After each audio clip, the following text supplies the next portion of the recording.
Hello YouTube et bienvenue pour la suite des petites aventures de nos travaux de rénovation. Dans la vidéo cette semaine, on va s'occuper de faire l'installation de nos prises extérieures. Je vous ai déjà présenté les mastodontes, c'était pour vous préparer psychologiquement, et aujourd'hui, on va pouvoir les installer. Alors si vous vous demandez comment on fait pour avoir de l'électricité à l'extérieur, sur un petit balcon ou une petite terrasse, regardez la suite de cette vidéo.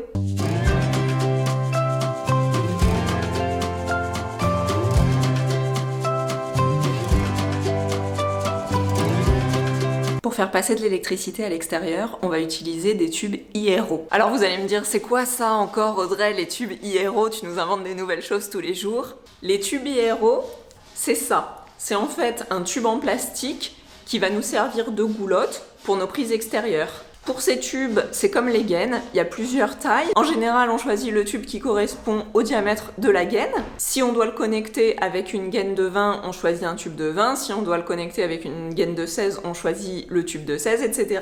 Évidemment, nous, comme on fait jamais rien pour se rendre la vie plus facile, les gaines qui sortent vers l'extérieur, c'est des gaines de 20. Et nous, on a choisi des tubes IRO de 16.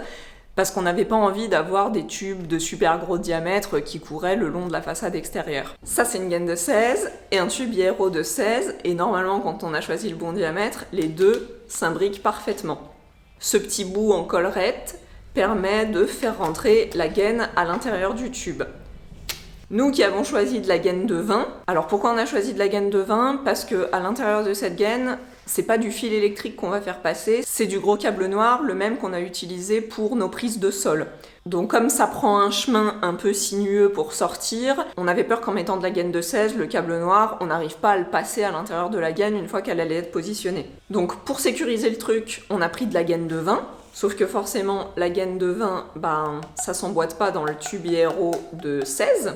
Ce qu'on va faire, c'est qu'on va venir découper notre gaine extérieure bien à ras comme ça, et on pourra au moins l'emboîter, même si c'est pas parfait, on peut l'emboîter, et on viendra la coller ici et la joindre avec un peu de silicone. Tout est du bricolage en fait. Le tube IRO, c'est un long tube de 2 mètres qu'on va venir découper aux dimensions nécessaires pour suivre notre encadrement de fenêtre. Pour faire les jointures, il faut acheter en plus des petits coins qui permettent de relier les tubes entre eux pour avoir un angle propre. Et ça vient se coller, c'est vraiment comme les évacuations de plomberie en fait. Au niveau des angles, on peut aussi faire la jointure avec de la gaine, en venant remettre un bout de gaine et le plier comme ça. Mais bon, c'est pas très beau. Ça, c'est quand même un peu plus propre. Et sinon, il y a une autre possibilité. On peut aussi utiliser une cintreuse, comme pour cintrer les tuyaux de cuivre en plomberie, mais ça fait des angles un peu plus arrondis. Et d'ailleurs, ça se coupe de la même manière avec un coupe-tube. Enfin, moi, je voulais le faire avec ma scie à onglet pour utiliser ma scie à onglet, mais le chef a dit non. Pour découper un tube IRO avec un coupe-tube, c'est vraiment facile. C'est le même principe que quand on découpe un tuyau en cuivre pour la plomberie. Donc là, j'ai fait mon petit repère de là où je veux couper mon tube, et je viens en fait positionner ici dans le coupe-tube. Il y a une petite roue, c'est en fait une lame, et il y a 2 petites roues ici qui permettent de venir positionner le tube pile poil entre les 2 roues. Donc moi, je positionne le tube au niveau de ma petite marque sur la lame, et je le mets bien dans les 2 petits trous qui permettent de le faire tourner. Donc ensuite, je viens serrer pour qu'il soit bien maintenu, mais pas trop fort, parce que sinon, ça plie un peu le tube. Alors, le tube en cuivre, ça se plie quand même plus facilement que ces tubes en plastique. Donc une fois que ma lame est bien sur mon repère, que mon tube est bien entre les 2 petits trous, j'ai juste à venir tourner comme ça. Et petit à petit, ça découpe. Donc au début, ça coupe un tout petit peu, et plus on coupe, et plus on resserre. Et il y a juste à tourner, et la lame vient manger dans le tube, et petit à petit, ça découpe le tube. Et voilà, c'était facile.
Bon, finalement, vous avez vu, c'était pas top la gaine qui sortait du mur parce que on a du mal à la plier, elle est un peu rigide. Le but, c'est pas qu'on voit la gaine sur 10 cm sortir du mur.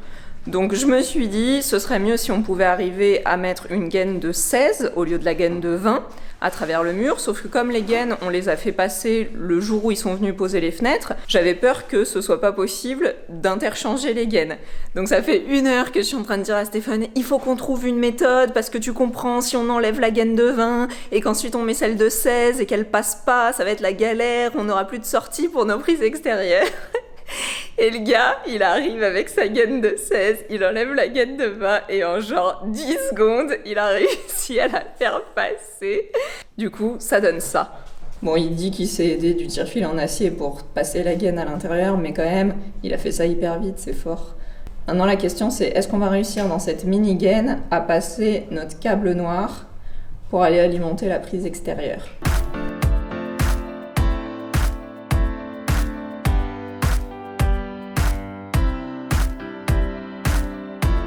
Donc pour pas qu'on voit la gaine, on va mettre un coude qui va rentrer dans le mur ici et on aura juste à jointer autour. Je vais découper le tube qui va jusqu'en bas et après on pourra installer la prise.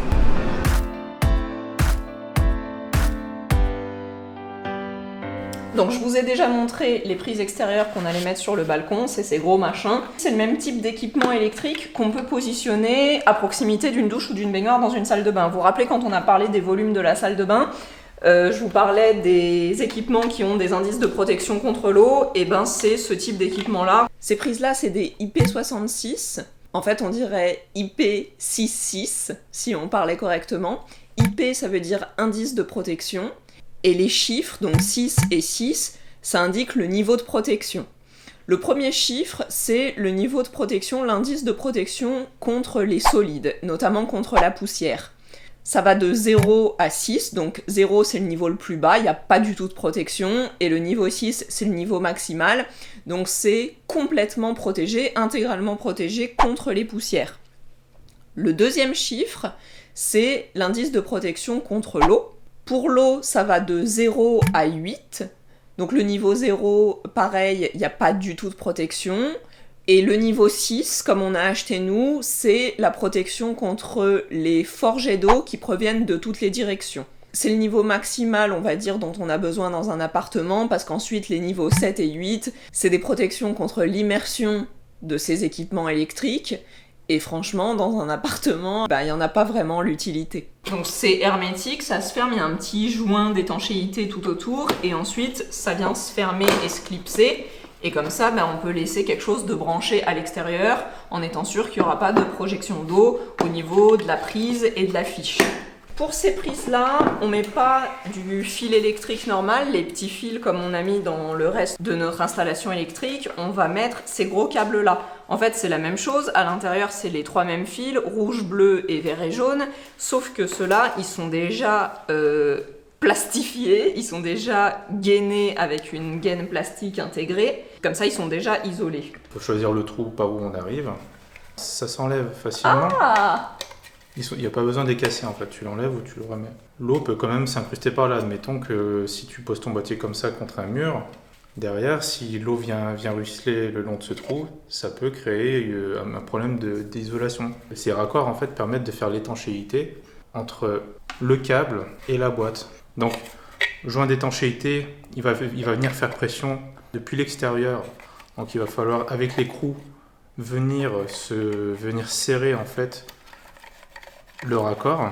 donc il y a un joint d'étanchéité ici. À l'extérieur, ouais. Et le raccord va venir faire pression sur le joint d'étanchéité qui est à l'extérieur. Donc après, il faut serrer les 2 écrous de part et d'autre. Ça compresse le joint. Ça va compresser le joint et ça fera l'étanchéité à ce niveau-là. Ensuite, on se dit, mais il y a toujours un point où l'eau peut passer, à savoir ici. Donc admettons que tu fais passer ton câble à l'intérieur, tu te dis mais oui mais l'eau elle peut toujours passer par là. Ouais. Donc en fait on a ce deuxième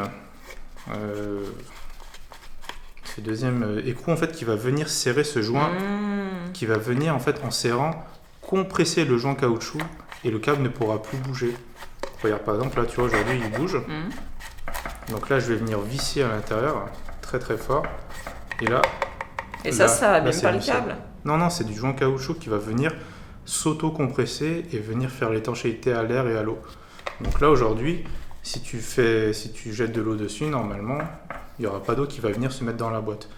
Sachant qu'au niveau de la boîte, les choses sont bien faites, et aussi un joint d'étanchéité à ce niveau-là. Donc en fait, là il y a une rainure ici. Quand tu vas venir fermer ta boîte, et que tu vas venir visser, en fait ça va venir compresser le joint qui est à ce niveau-là. En fait il y a des joints partout dans cette boîte, c'est pour ça qu'elle est certifiée IP66. Ici on a le raccordement pour le neutre, donc le fil bleu. Ici on a le raccordement pour la terre, le vert et jaune. Et ici c'est marqué L, donc c'est la phase, c'est le fil rouge.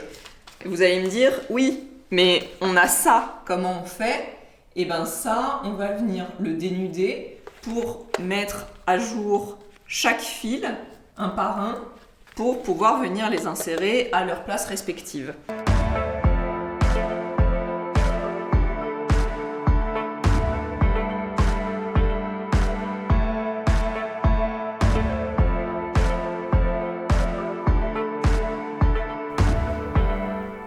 Ça fait un petit trèfle, on voit l'ancien passage de chaque fil.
On va tirer le câble pour la deuxième prise extérieure. Donc ce câble, il va relier l'interrupteur à la deuxième prise, c'est-à-dire qu'il va traverser en gros du bout du salon jusqu'à la cuisine. C'est ce gros câble noir qu'on a tiré, donc pareil, c'est quelque chose qui est pas très maniable, qui est très rigide et un petit peu dur. Notre petite astuce, c'est de mesurer avec les anciens fils électriques qu'on a récupérés de l'électricité qu'on a démonté, donc quand on a enlevé les luminaires et tout ce qui était sous les plaintes quand on est arrivé dans l'appartement.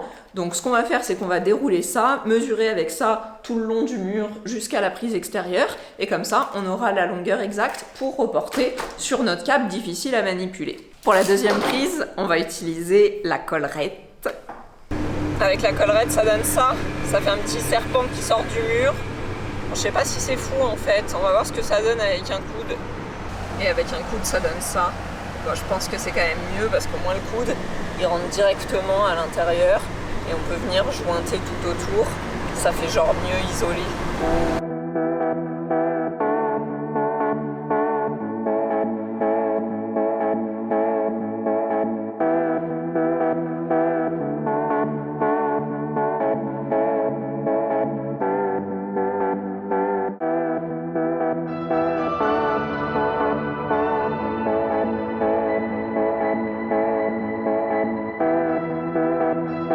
Bon bah j'espère que la prise elle est bien étanche parce que là elle a dû prendre cher aujourd'hui avec le déluge.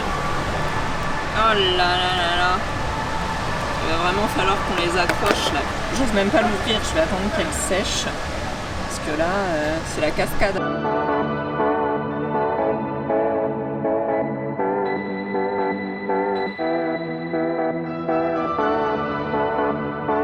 Pour finaliser la pose, il va falloir qu'on vienne les fixer, sauf que évidemment on peut pas faire des trous dans la façade, on a décidé d'utiliser de la colle PU. À moins que vous ayez une meilleure suggestion, auquel cas dites-moi dans les commentaires. Avant de les fixer définitivement, il va falloir aussi qu'on manipule à l'intérieur pour que les gaines soient bien positionnées dedans, et une fois que à l'intérieur ce sera bien positionné, on pourra venir coller l'extérieur. Ce qui veut dire qu'on va avancer sur le doublage intérieur de nos murs, et ça ce sera le sujet de la semaine prochaine. Je vous fais des bisous, à bientôt.